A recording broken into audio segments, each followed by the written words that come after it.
तो जय जगन्नाथ सांग मैंने मुसमन आप स्वागत कर मोर एक आउ गोटे न्यू ब्लॉग को आपने देखिए मुझे कि बो कहते बो भजा भाज बोली सी तो जानी मठुरी आ सी भजा भाज कौन से तेल पकाच कड़कार देखिए कहला बेलू हंस तो खाली खाली तो हंस भजा भाज सरबनी तार ए जुगर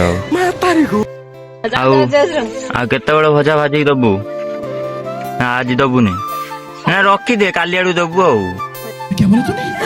तो पखाड़ा खाइबा चली आसुन मसर तो मसर अब ऑडियंस मैंने कौन कहे मसर टी लाजे गले कारण से स्त्री पिला छुआ छाड़ी ना से कैसे कैसे लोग रहते हैं यार यहाँ पे।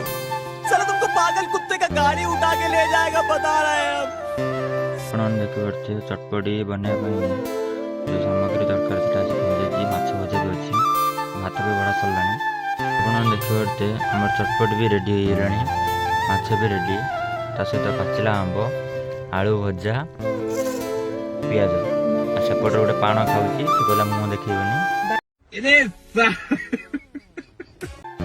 तो आमर पखाड़ा रेडी है चलतु गप गप कर खाया। अभी मैं गाली नहीं दे सकता। नहीं गाली नहीं देना।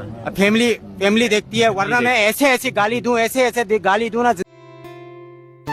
मोजर पखाड़ा केमती लगुच एक नंबर। नहीं सारुण के यहाँ कुछ तो गड़बड़ है, जरूर कोई ना कोई गड़बड़।